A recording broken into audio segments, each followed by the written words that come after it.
Olá, irmãos, tudo bem com vocês? Sejam todos bem-vindos ao canal Horta Orgânica e Sustentável. Eu sou Ricardo Araújo e estou aqui para mais um vídeo bastante especial. Quem ainda não é inscrito no canal, inscreva-se, acione as notificações em todas, deixe seu like e gaste 5 segundinhos para deixar seu like, seus comentários e compartilhe com seus amigos e familiares, pois será muito importante para o nosso canal.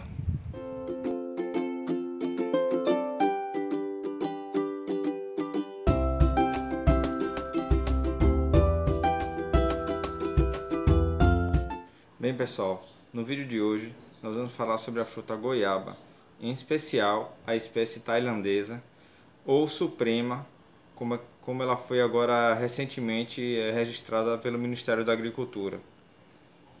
Prestem atenção nesse vídeo porque nós vamos dar todos os detalhes e cuidados para realizar esse transplante. Assistam o vídeo até o final. Então, antes de iniciar o vídeo, quero agradecer primeiramente a meu amigo Josevan, a sua esposa Jusilene Nunes e sua cunhada Verônica Nunes, aqui em Alagoinhas, na Bahia, minha terra natal, pelo presente que eles me deram há 2 meses atrás. Era somente uma estaca que foi preparada por elas, com muita dedicação. Então quero mandar esse grande abraço especial, e que Deus abençoe vocês sempre e continue com esse trabalho lindo que é trabalhar com agricultura, que vocês sabem fazer muito bem. Muito obrigado.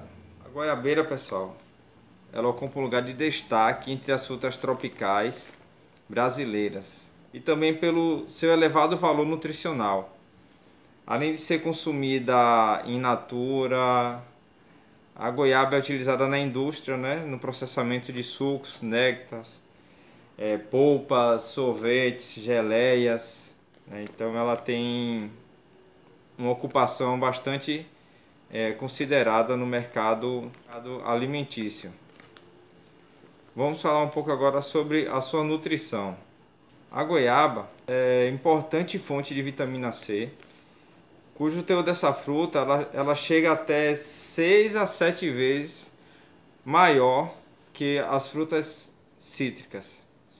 Então ela tem um valor muito expressivo de vitamina C, contém altos teores de açúcares, vitamina A, vitamina do complexo B, a tiamina e a niacina. Tem um teor significativo de fósforo, potássio, ferro, cálcio, além de ser rica em fibras. Vamos agora falar um pouco sobre o seu processo de fecundação e frutificação para produzir seus frutos. Porém, a autofecundação é a principal forma de fecundação. A abelha, por exemplo, tem essa abelha comum que nós vemos pelas cidades, que é do tipo europeia, é o principal agente polinizador de frutos. E essa frutificação começa no 2º ou 3º ano depois do plantio no local definitivo, quando você faz o pomar da goiabeira, é plantado com mudas propagadas por semente. Nesse caso aqui, foi propagado por estaquia. Então, pomares de goiabeira implantados com mudas nesse método aqui, propagadas vegetativamente por estaca, ou por enxertia também, iniciam a frutificação com até de 7 a 8 meses de idade depois do transplante para o local definitivo. Ou seja, depois que eu transplantar ela para o vaso definitivo, eu tenho pelo menos aí de 7 a 8 meses para que ela inicie o processo de frutificação. Também é bom falar sobre algumas características e tolerâncias da goiabeira. A goiabeira é uma árvore que atinge de 3 a 10 metros de altura, a depender da espécie. A goiabeira é uma planta rústica e nativa dos trópicos. Apresenta fácil adaptação às variações ambientais, podendo se desenvolver em climas tropicais e climas subtropicais. A goiabeira pode florescer e frutificar continuamente, ou seja, durante todo o ano, desde que haja, importante, a disponibilidade hídrica do solo. É uma cultura bastante resistente à seca, por justamente que ela tem uma boa adaptação à área tropical e subtropical e às altas temperaturas, né? Ela pode tolerar até 46 graus Celsius de temperatura. Porém, é sensível ao frio e não toleram geadas, ou seja, temperaturas abaixo de 12 graus ou negativas limitam bastante a produção por inibir a emissão de brotos. E a depender da temperatura que seja alcançada no tempo frio, pode até matar a sua planta. Então, a temperatura média anual de 25 graus Celsius é considerada ótima, né, excelente para o cultivo. É uma cultura que exige calor e luminosidade. Para se desenvolver e produzir bem, fatores que influenciam diretamente na fotossíntese da planta, né? Então, ela precisa dessas condições. Falando um pouco sobre o solo. Para ser considerado produtivo, o solo deve ser fértil, rico em nutrientes, ter boas características físicas, textura, estrutura, densidade, drenagem. Portanto, é importante salientar em um solo fértil é aquele que tem a capacidade de suprir as plantas com nutrientes essenciais na quantidade e na proporção adequadas para o seu desenvolvimento, visando obter alta produtividade ou uma produtividade com qualidade nos seus frutos. Além da fertilidade do solo, a produtividade da goiabeira depende de outros fatores essenciais à produção, tais como o clima e outras características do solo, como a profundidade, o teor de matéria orgânica, o pH, né, a acidez do solo e a disponibilidade de nutrientes, se esses nutrientes vão realmente suprir a necessidade de sua planta. A cultura da goiaba adapta-se a vários tipos de solos. Entretanto, os mais adequados ao seu cultivo são os areno-argilosos, né? Devem ser solos profundos e bem drenados, ricos em matéria orgânica e com pH entre 5 e 6,5. Em solos com pH igual ou superior a esse intervalo, pode ocorrer deficiência de ferro em sua planta. Então, observem a coloração das folhas ou, se possível, façam um teste de pH do seu solo, que vai ser utilizado. Solos argilosos e mal drenados devem ser evitados, assim como devem ser evitados os solos rasos e úmidos, que não toleram longos períodos de encharcamento. Existem muitos vídeos na internet que eu já assisti que o pessoal confundem muito essa questão da drenagem. Eu não aconselho vocês plantarem sua goiabeira em um vaso sem a drenagem. Façam a drenagem, justamente por causa desses conceitos sobre a questão. Ele precisa de um solo bem drenado e ele não suporta muito tempo o solo encharcado. Então, se você falhar na composição de sua terra, mas você tem uma drenagem boa no seu vaso, não vai correr o risco de sua planta sofrer com encharcamento. Por exemplo, se você deixar sua planta tomando bastante chuva, né, um dia de chuva forte, encharcar e molhar muito sua planta. Mas se você tem um controle diário de sua planta, você faz sua rega direitinho, não deixando que ele fique com a terra muito seca e também não muito úmida, você vai ter uma condição ideal para a sua goiabeira. Então não deixe de fazer a drenagem no vaso, é um conselho que eu dou a vocês, porque você não vai correr riscos de sua goiabeira sofrer com o excesso de água ou pela falta de drenagem do solo, ok? Vamos agora para a parte de execução do transplante dessa muda. Bem, pessoal, nós vamos utilizar aqui um vaso de 60 litros. Já está com os furos no fundo do vaso.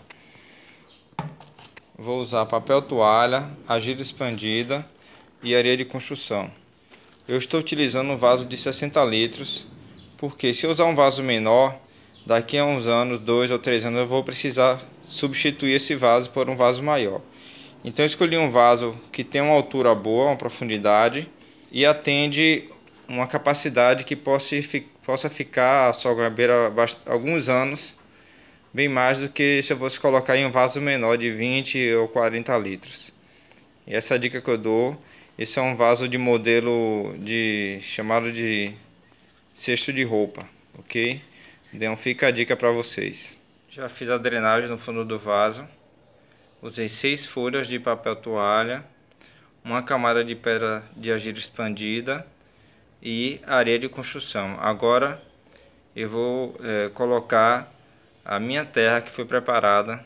Bem, pessoal, para cada 10 partes de terra vegetal dessa medida aqui de 400 ml, eu usei 5 de substrato, 5 de areia, 5 de esterco bovino, 2 de farinha de ossos, 2 de cinza de madeira, 2 de humus de minhoca e 2 partes de torta de mamona. Aqui eu coloquei 120 medidas dessas nesse vaso. Vou fazer o transplante agora da muda. E com o tempo essa terra vai ceder um pouco com as regas. Então depois eu vou completando mais até atingir a altura ideal que vai ocupar o volume que eu necessito para nutrir a minha planta, a minha goiabeira. Pessoal, alguns cuidados que devemos ter com nossa muda. Sempre quando for plantar, não deixe ela deitada lateralmente, recebendo irradiação do sol, porque o sol, quando atinge essa região aqui, ele acaba queimando as raízes, matando ou ressecando a sua muda. Com a faca de serra nós vamos serrar o fundo. Serre esse fundo, porque às vezes as raízes ficam enoveladas.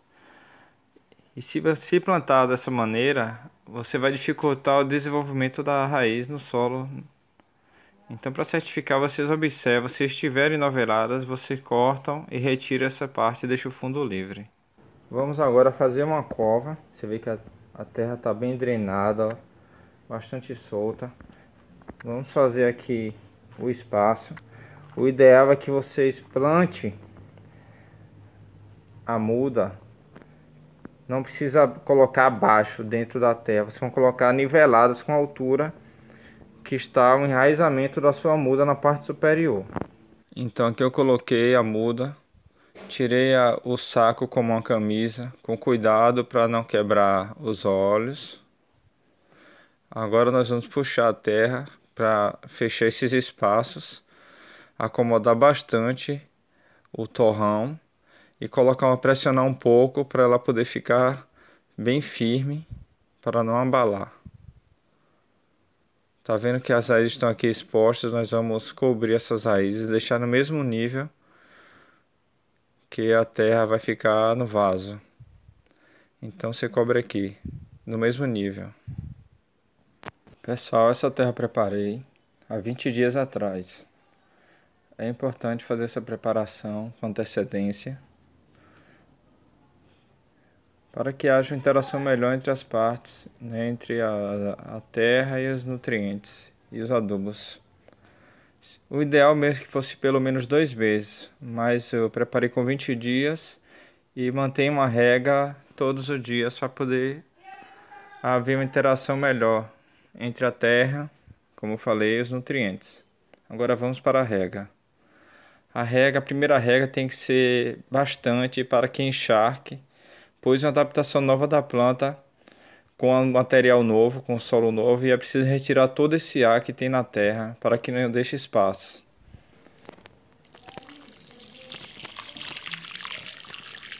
Então, pessoal, fiz a rega aqui com bastante água e daqui a pouco eu vou regar mais um pouco até que eu perceber que esse vaso, a terra foi completamente molhada, certo? E que todo o ar que estava abaixo, né, dentro dessa terra, tenha sido eliminado com a rega, ok?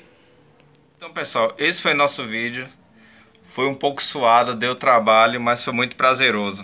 Espero que todos tenham gostado. Obrigado, Josevan, Jusilene e Verônica, mais uma vez. Que Deus nos abençoe. Não deixe, pessoal, de compartilhar esse vídeo com seus amigos, seus familiares. Compartilhem, divulguem o nosso canal. Ajude o crescimento do nosso canal. E não se esqueçam de deixar o like. Muito obrigado, que Deus nos abençoe e até o próximo vídeo. Tchau, pessoal.